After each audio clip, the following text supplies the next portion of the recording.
Bom dia, queridos alunos do terceiro ano do itinerário CAUNI. Hoje o objetivo da aula vai ser revisar os assuntos referentes ao itinerário formativo CAUNI para a PRF. Então vai ser uma revisão bem específica. Eu sou a professora Cláudia Luz, que acompanha vocês no itinerário CAUNI desde o começo do ano, e a aula de hoje vai ser principalmente para revisar alguns assuntos importantes ao longo do ano, que são importantes para vocês relembrarem para a PRF, que vai ser na semana que vem. Essa é a nossa aula 5 de recuperação. Nós vamos falar de orientações de estudo referentes ao itinerário formativo, como eu já falei. Para a PRF, os principais objetos do conhecimento que serão abordados serão a caracterização da ordem bipolar e a Guerra Fria, que é um assunto relacionado ao primeiro trimestre, a globalização na nova ordem e o comércio mundial. Dentro desse assunto, nós vimos também alguma coisa sobre temática ambiental, todas relacionadas com globalização e nova ordem mundial, que é o assunto do segundo trimestre. E com relação aos assuntos do terceiro trimestre, desigualdades e tensões, conflitos mundiais e os conflitos no continente americano, que para o itinerário CAUNI vão ser os principais. Tá? A parte de conflitos mundiais, o professor Adriano, ele revisou na aula da base comum da recuperação. Vamos em frente, então. Com relação aos assuntos do itinerário CAUNI para PRF, como eu já falei, no primeiro trimestre, né, nós vimos relacionados ao sistema capitalista, foram os dois assuntos abordados, mas para PRF nós vamos revisar principalmente a parte de ordem bipolar e Guerra Fria, porque a caracterização do sistema capitalista foi revisada nas aulas presenciais de recuperação e na aula 1, que foi uma aula de orientação geral. E o professor Adriano, a partir da aula 2, ele também revisou alguns assuntos relacionados ao sistema capitalista, principalmente com o preenchimento daquele quadro resumo que nós trabalhamos com vocês no começo do ano e que foi revisado agora nas aulas de recuperação. Então, para o itinerário, vai ser principalmente a caracterização da ordem bipolar e a Guerra Fria.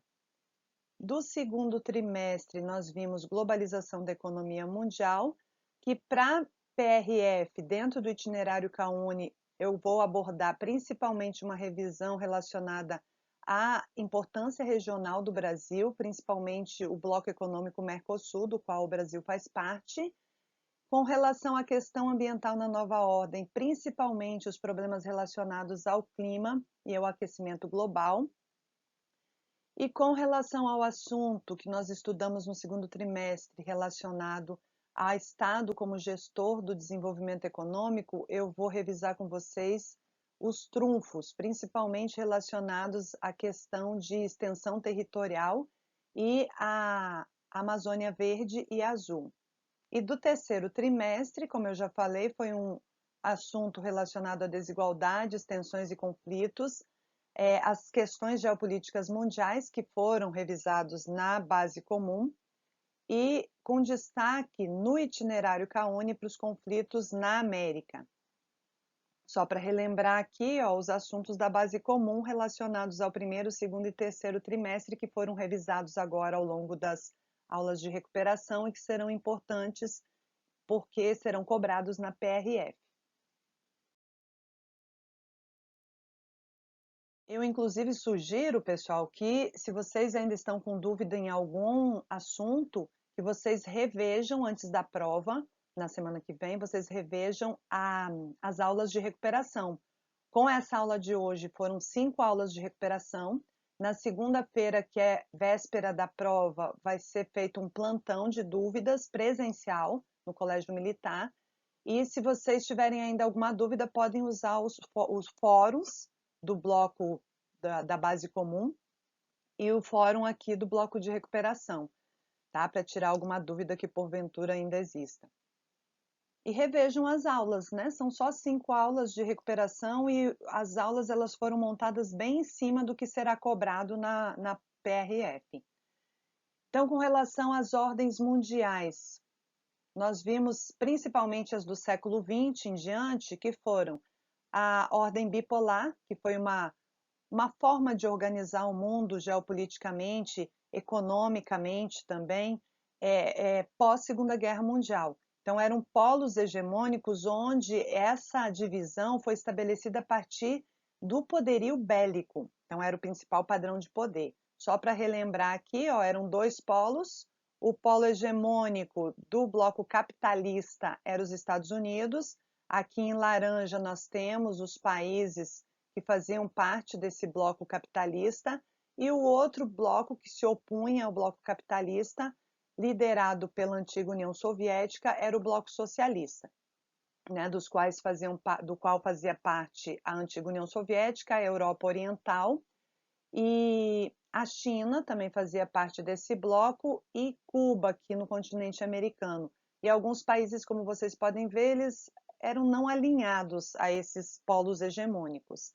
Portanto, nós tínhamos principalmente dois polos de poder, por isso bipolar, dois polos, um capitalista liderado pelos Estados Unidos e outro socialista liderado pela União Soviética. Após o fim dessa ordem bipolar, nós vamos ter a formação de um mundo multipolar, que é pós-Guerra Fria. Nós vamos ver agora o que veio a ser essa Guerra Fria, vamos revisar, na verdade, né? No mundo bipolar, quais são os polos hegemônicos? Nós podemos identificar três polos hegemônicos principais, cujo padrão de poder é estabelecido principalmente a partir do poderio econômico e que acaba levando a um poderio tecnológico. Os Estados Unidos, cuja área de influência é o continente americano, principalmente. Na Europa Ocidental, o país mais rico e influente é a Alemanha. A área de influência da Europa Ocidental é a própria Europa Ocidental, atualmente a Europa Oriental e o continente africano e parte do Oriente Médio. E o Japão, que também é um dos principais polos econômicos mundiais, cuja área de influência é parte do continente asiático e parte do continente da Oceania. Vocês podem ver que a China aqui ela não está englobada como uma área de influência do Japão, porque a China ela constitui um polo emergente, assim como após a dissolução da União Soviética, a Rússia também passou a ser caracterizada como um polo emergente, e o próprio Oriente Médio aqui devido à importância geopolítica do petróleo. E além desses que eu identifiquei, nós temos outros polos importantes a nível regional, como por exemplo o Brasil aqui na América do Sul, né? Com relação ao período da ordem bipolar, nós temos o que ficou conhecido como Guerra Fria, que é um período dentro da ordem bipolar, onde vai ter a intensificação da disputa entre os dois polos hegemônicos de poder, os Estados Unidos e a antiga União Soviética. O que caracteriza essa primeira fase, né, logo após a Segunda Guerra Mundial? Um período de máxima tensão. Eles se aliaram para lutar contra o fim da Segunda Guerra Mundial, mas depois as diferenças foram intensificando. Então, nesse primeiro período que vai de 47, basicamente após a Segunda Guerra Mundial, eles ainda continuavam aliados, mas essas divergências e tensões foram intensificando. Então, a Guerra Fria ela vai ser caracterizada após a Segunda Guerra Mundial, mas vai se intensificar principalmente a partir de 1947 até o início da década de 50, onde os Estados Unidos e a União Soviética disputam a ocupação de territórios na Europa e no mundo, né, através de planos de ajuda financeira, como o Plano Marshall ou Comecon, ampliação das áreas de influência. Isso vai gerar conflitos entre algumas áreas no mundo, mas não um conflito direto entre os dois líderes, por isso Guerra Fria. Então aqui a gente cita alguns conflitos e eventos durante o período da Guerra Fria, mas que não se constituíram em um conflito armado direto entre os dois polos hegemônicos. Depois nós vamos ter o que a gente pode caracterizar como uma segunda fase, que passa a existir devido à intensificação do poderio bélico desses dois polos hegemônicos, uma coexistência pacífica que vai do início da década de 50 até o final da década de 70, que é uma etapa de diálogo, né, em que nenhum momento as duas potências usaram armas atômicas, mas tinha esse perigo de ser acionado a utilização de armas atômicas, e aí o que a gente chama de equilíbrio, né, do poder. E esse potencial bélico ele cresceu bastante, o que gerou essa disputa bélica também, que era o principal padrão de poder, e era um poderio bélico nuclear. E tiveram alguns conflitos e eventos nesse período também, inclusive guerras armadas, mas não diretamente entre os dois polos hegemônicos. E mais para o final da década de 80 e início da década de 90, nós tivemos o que levou ao fim uma crise dessa ordem bipolar, principalmente na década de 80 do século passado, e aí você vai ter o fim da Guerra Fria em 1991. Né? Então, nós tivemos algumas intervenções na Ásia e na África, alguns conflitos e guerras, como eu já citei, durante esse período aqui, a gente pode citar a Guerra do Afeganistão, que foi a ocupação por parte da União Soviética, que durou 10 anos, de 79 a 89, algumas crises econômicas que levaram ao fim, crise dentro do bloco socialista e acabou levando ao fim dessa ordem bipolar. Aqui nós vemos uma imagem, né, da queda do Muro de Berlim, que era considerado um dos principais símbolos da Guerra Fria, assim como a própria cortina de ferro, que dividia a Europa de forma bem rígida em Europa ocidental capitalista e Europa oriental socialista.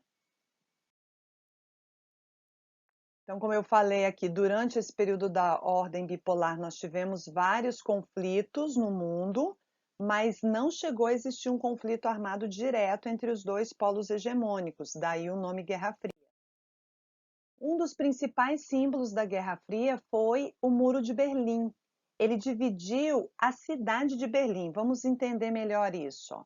Aqui eu tenho uma imagem da Alemanha pós-guerra, após a Segunda Guerra Mundial, os países que se aliaram para lutar contra o fim da Segunda Guerra Mundial, eles acabaram dividindo a Alemanha, não a Alemanha, em 4 zonas de influência, né? Aqui nós temos a cidade de Berlim após a Conferência de Potsdam, que estabeleceu. O Muro de Berlim ainda não existia nesse período, ele passa a existir somente a partir da década de 60, mas assim como a cidade de Berlim ficou dividida em 4 zonas de influência, a Berlim Oriental, sob domínio soviético, e a Berlim Ocidental capitalista, sob o domínio francês, inglês e americano, essas áreas de influência também dividiram a Alemanha. Né? Então, aqui eu tenho a divisão da cidade de Berlim, que passou a ser dividida fisicamente pelo Muro de Berlim. E após a construção do Muro de Berlim, em 1961, olha aqui o que eu falei, ó, a Alemanha ela foi dividida após a Segunda Guerra em Alemanha Ocidental capitalista e Alemanha Oriental socialista. A cortina de ferro, que era uma linha geopolítica que dividia de forma bem rígida, mas não era física, ela era uma linha geopolítica, portanto, existia divisão entre Europa Ocidental capitalista e Europa Oriental socialista.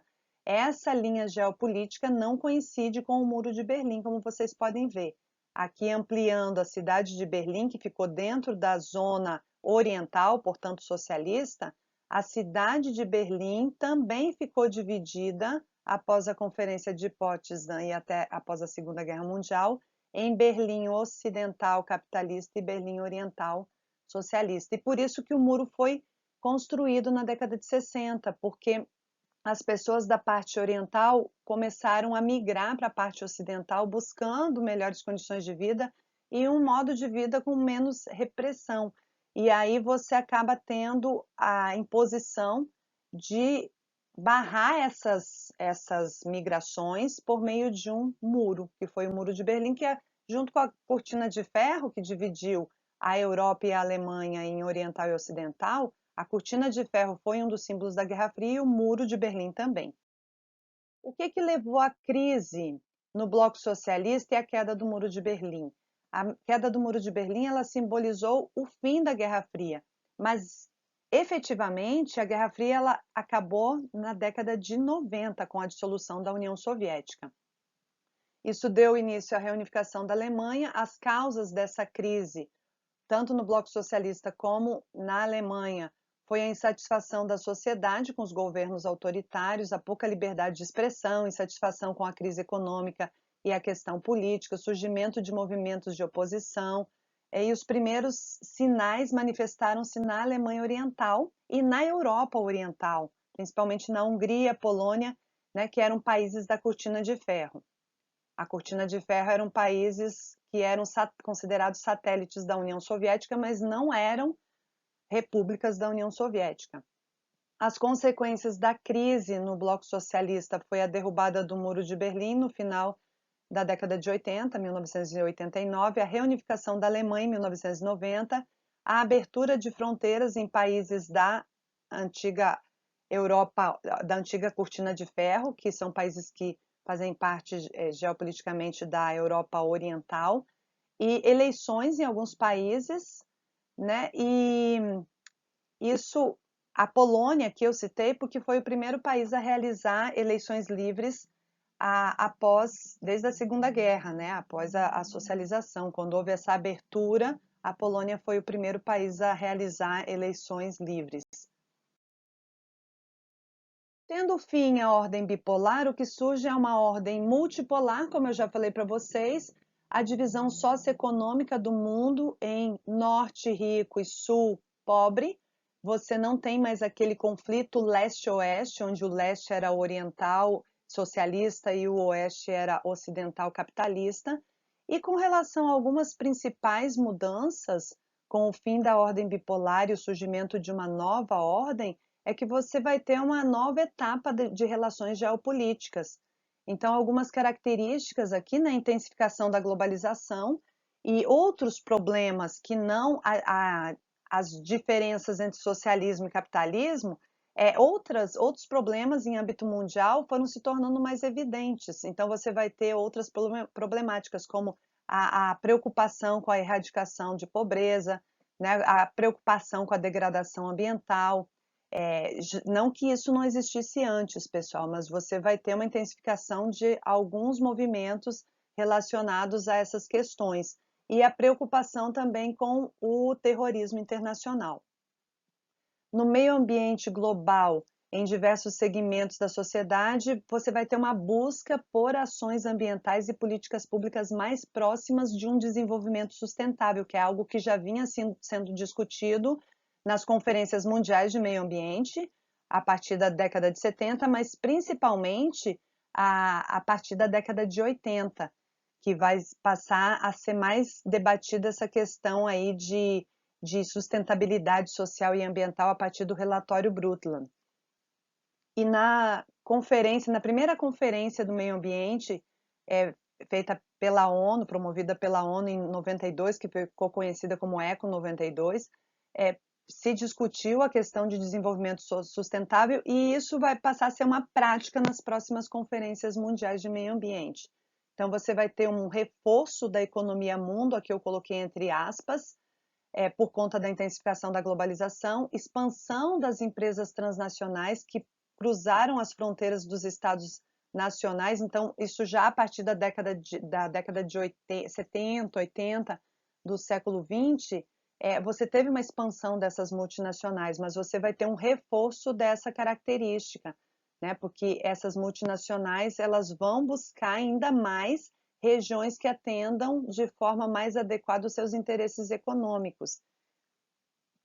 Avanço das telecomunicações e a transmissão em tempo real de muitos acontecimentos em diversas partes do mundo. Isso passa a ser uma característica a partir da terceira revolução industrial, que foi na década de 70 do século passado, mas isso vai se intensificar, né? Alguns autores levam até a uma quarta revolução industrial. Isso ocorreu por conta do crescimento de alguns setores, né? Principalmente na área de comunicação e transporte, que favoreceram e intensificaram o processo de globalização. E ao desenvolvimento de novos setores, como, por exemplo, inteligência artificial, né, alguns setores relacionados principalmente à robótica, mecatrônica, são setores que vão levar a uma revolução técnico-científico e informacional. Os interesses econômicos e políticos, além dos interesses ambientais, eles ultrapassam as fronteiras dos países e se tornam de interesses globais, por isso que se intensificou a globalização. E a questão da degradação ambiental, ela passa a ser uma questão mundial, né? Vai ser reconhecida como isso, porque ela não reconhece fronteiras. Com relação aos problemas ambientais, eu falei para vocês que do itinerário CAUNI nós vamos reforçar principalmente essa ideia de questões climáticas, mudanças climáticas relacionadas ao aquecimento global. Esse aquecimento global, ele tem alguns cientistas que defendem que ele é cíclico, porque nós tivemos as eras glaciais, mas não há dúvida de que o aquecimento global, a temperatura mundial, ela aumentou gradativamente a partir da Revolução Industrial. Então, nós tivemos um quadro de aumento de temperaturas globais a partir do processo de industrialização. E isso é reforçado pelos estudos científicos, principalmente o painel internacional de mudanças climáticas, que está relacionado à ONU, que faz estudos e comprovam que nos últimos 150 anos, após a Revolução Industrial, o ritmo de aquecimento ele tem sido mais rápido e intenso. Então, mesmo que seja uma questão cíclica e natural, com a industrialização, essa intensificação do aquecimento global ocorreu com uma ação antrópica.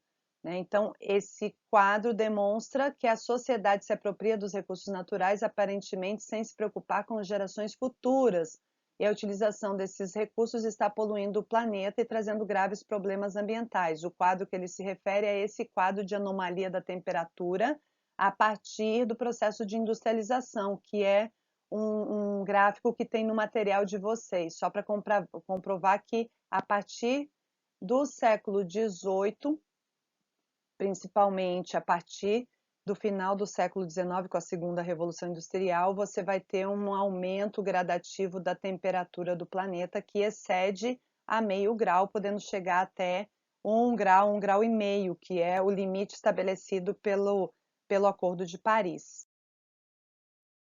Inicialmente, essa preocupação com o aquecimento global, ela foi tratada na COP3, da qual resultou as discussões, né, em relação ao aquecimento global, intensificação do efeito estufa. Quero salientar que o efeito estufa é importante para a nossa manutenção na Terra, mas que a intensificação do efeito estufa e o aquecimento global, que é devido à ação antrópica, ela foi tratada a partir das conferências das partes, que trataram sobre essas questões de mudanças climáticas, e inicialmente o protocolo de Kyoto tratou sobre essas questões relacionadas ao clima, que foi um documento elaborado a partir da Conferência das Partes 3, no final da década de 90, foi ratificado no início da década de 90 e ele estabeleceu metas para redução da emissão de gases estufa e definiu compromissos rigorosos a respeito do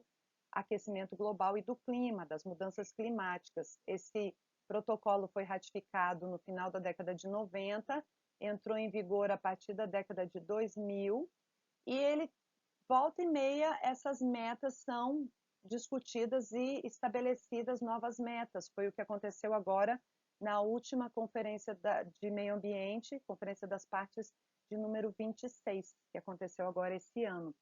Né? E no Acordo de Paris, em 2014, 15, você vai ter também o estabelecimento de novas metas. O principal objetivo é diminuir as emissões de CO2 no planeta para tentar reduzir as mudanças climáticas e os efeitos da intensificação do efeito estufa e aquecimento global. Com relação à soberania do Estado Nacional, eu quero levantar alguns trunfos do Brasil em relação a outros países, principalmente relacionado à grande extensão territorial. O Brasil é o 5º maior país do mundo. Ele tem uma extensa fronteira, isso tem aspectos positivos e negativos, né, como o monitoramento dessas extensas fronteiras, mas o fato positivo é que ele faz fronteira ele se limita aí com quase todos os países da América do Sul. Isso, sob o ponto de vista econômico, as fronteiras marítimas também são importantíssimas para os fluxos de comércio internacional. A abundância dos recursos naturais também, devido a essa grande extensão territorial, é um dos grandes trunfos do Brasil. E a importância econômica e regional que o país tem atingido, principalmente no século XX. Então, com relação à gestão das fronteiras nacionais, né, eu falei para vocês da importância da fronteira, das fronteiras e a extensão territorial do país. Eu quero chamar a atenção aqui para a nossa Amazônia Verde, que é a nossa floresta amazônica. Aqui está identificada a região que é abrangida no Brasil pela o que a gente chama de Amazônia Legal, que é a Amazônia brasileira, e a Amazônia Internacional. Então, são feitas ações do Estado e políticas públicas para monitorar essas fronteiras e os recursos naturais que existem nessa grande região aí. Outro importante trunfo, né, são as nossas fronteiras marítimas. Nós temos uma grande fronteira marítima, que equivale a mais de 8.000 quilômetros, se a gente considerar todas as reentrâncias. Nós temos soberania sobre o mar territorial e temos o direito de exploração sobre a zona econômica exclusiva, que equivale também à nossa fronteira marítima a leste. Esse termo Amazônia Azul é um termo utilizado pela Marinha desde 2004 para se referir à zona econômica exclusiva, que é uma zona de exploração dos recursos naturais. E foi cunhado esse termo aqui devido a essa região ter uma grande biodiversidade e riqueza, não só mineral, mas biológica também, né? E é uma área quase da extensão da nossa floresta amazônica, por isso que eles passaram a denominar essa área de Amazônia Azul. Então, a área que eu falei para vocês é quase equivalente à área da Amazônia, e com a expansão que o Brasil conquistou, nós passamos a ter mais de 4 milhões de quilômetros quadrados da considerada Amazônia Azul. Isso é importante do ponto de vista econômico.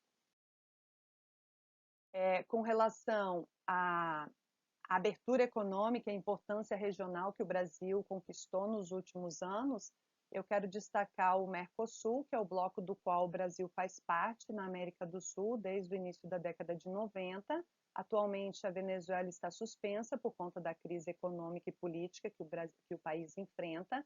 São membros do Mercosul o Brasil, Paraguai, Uruguai e Argentina, que foram os membros signatários.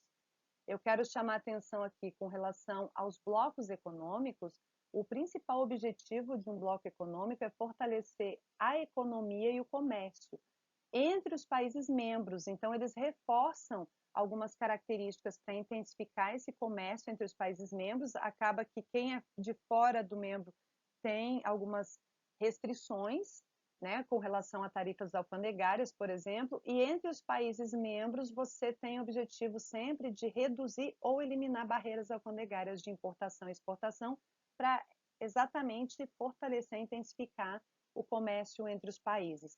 Dentro do Mercosul, eu quero destacar o Brasil e a Argentina, que são os países que mais se destacam em relação a exportações no Mercosul. Vocês podem ver que se a gente somar aqui Brasil e Argentina, dá mais de 30%, né, de exportações só desses dois países. Se a gente comparar com os outros países que têm um potencial de exportação bem menor. Então, as trocas comerciais entre os membros e principalmente entre Brasil e Argentina, e o destaque aqui para as exportações no Mercosul entre esses dois países. Além do Mercosul, que é um bloco econômico, nós temos outros acordos em nível mundial e regional, dos quais o Brasil faz parte. O BRICS é um deles, mas o BRICS não se constitui em um bloco econômico. Ele é uma associação comercial de países de mercado emergente, então é um acrônimo, que é a junção das letras iniciais de Brasil, Rússia, Índia e China, e a partir de 2006 a África do Sul que passa a integrar esse grupo. O G20, que tem o financeiro e o comercial, que também é um grupo de países que é um fórum de cooperação e consulta sobre assuntos financeiros. Então, nas reuniões internacionais, o fato desses países terem se unido favoreceu, fortaleceu na hora de negociar alguns acordos. E outros acordos dos quais o Brasil faz parte, o G15, que é o países do Sul, que é desde o final da década de 90, que é um grupo de consulta e cooperação, investimento, comércio e tecnologia. É o G5, do qual o Brasil também faz parte, que são países em desenvolvimento, considerados emergentes. Aí são os países do BRICS, quase todos eles aqui, com exceção da Rússia, e o México também. O G8, mas o G5, em algumas reuniões, o Brasil participa junto com os países mais ricos do mundo, que atualmente, na verdade, não é mais G8, né, e sim G7, porque a Rússia está sofrendo sanções aí desde que ela anexou a Ucrânia, a península da Crimeia, que pertencia à Ucrânia. E com relação aos acordos ambientais, nós temos como destaque aqui o Protocolo de Quioto e os Acordos de Paris, que não são os únicos, mas foram os que eu coloquei como destaque. Com relação às desigualdades, tensões e conflitos internacionais, eu achei interessante colocar novamente esse mapa aqui das principais áreas de conflitos mundiais e tensões atualmente, mas esse assunto ele foi revisado na base comum e se vocês estão com alguma dúvida, revisem, porque esses assuntos aqui, um desses temas vai ser uma das questões abertas dissertativas da prova, tá? Então, revisem, isso aqui tudo foi revisado, mas assistam novamente, se for o caso, a aula de recuperação que falou a respeito da questão palestina, a Primavera Árabe, a Guerra da Síria, a Guerra do Afeganistão, a situação dos curdos no Oriente Médio, a situação da Caxemira no sul da Ásia, a questão da Guerra das Coreias e a questão na Europa, o único conflito que a gente destacou aqui foi o conflito da Catalunha na Espanha. Esses conflitos todos foram revisados e eles vão ser cobrados na prova, portanto, se vocês têm alguma dúvida, assistam novamente a aula que revisou esse assunto. Do itinerário CAUNI, eu quero destacar principalmente os conflitos do bloco americano. Quais são as causas de conflitos? Geralmente, os conflitos eles se dão por intolerância étnico-religiosa, separatismo, questões separatistas, terrorismo, disputas por territórios ou áreas estratégicas, controle de recursos naturais de grande valor econômico, como exemplo o petróleo, né, mas tem outras questões de conflitos relacionados a outros tipos de recurso, e na América, principalmente as questões de guerrilhas e questões separatistas. Então, dentro do continente americano, o destaque, essas causas também estão presentes, mas eu quero destacar principalmente questões separatistas e questões de guerrilha. Com relação a conflitos fronteiriços, a gente tem alguns conflitos fronteiriços, que é aquela disputa por áreas do território, onde não se chegou a um acordo em alguns casos, então isso gerou algumas guerras, como, por exemplo, a Guerra do Pacífico, né, as disputas armadas entre Costa Rica, Nicarágua, Colômbia, Peru e Chile. E a questão separatista, nós temos a questão separatista de Quebec, no Canadá, e algumas questões fronteiriças relacionadas com fluxos migratórios aqui entre México e Estados Unidos. Então, na América do Sul, aqui eu vou destacar principalmente a América do Sul, mas no continente americano como um todo, nós temos alguns conflitos. Eu quero chamar atenção ao conflito separatista de Quebec, no Canadá. Na América do Sul, além de alguns que eu já citei ali no slide anterior, nós temos várias áreas de tensão aqui, como vocês podem ver. Aqui, só para chamar a atenção a alguns conflitos que já foram citados, a Venezuela, que tem alguns conflitos com a Colômbia por conta aqui da navegação dessa área, mas a Venezuela está passando por um problema sério de crise econômica e política, principalmente desde 2013. Então, a crise na América do Sul, esse daqui é um mapa, bem dizer, bem atualizado de 2019, antes da pandemia, portanto, e aí vocês podem ver que na América do Sul nós temos vários conflitos. A maioria deles são conflitos de questões de guerrilhas, conflitos armados, como o caso das Farc na Colômbia. Aqui na Venezuela, nós temos a questão da crise econômica e política, então isso acaba forçando muitos venezuelanos a saírem da Venezuela e buscarem refúgio em outros países, inclusive aqui no Brasil, pela proximidade com a Venezuela e por ter uma fronteira seca, né? Mas principalmente questões econômicas, políticas e territoriais, que são as principais causas de conflito. E para finalizar, pessoal, quero só lembrar aqui que a educação é a arma mais poderosa que você pode usar para mudar o mundo. Se existisse essa preocupação, não existiriam tantas tensões, conflitos e desigualdades no mundo. Essa é uma frase do líder político da África do Sul, Nelson Mandela. E onde encontrar o conteúdo, principalmente nas videoaulas disponibilizadas na página da Base Comum, no bloco de recuperação final, incluindo material de apoio. Eu sugiro que, se vocês têm alguma dúvida, busquem tirar essas dúvidas no dia do plantão, na semana que vem, no dia 6, ou nos fóruns de dúvidas, que a gente vai ficar monitorando agora até a prova final, e revejam as aulas que foram postadas de recuperação, porque elas estão bem voltadas ao que vai ser cobrado na prova.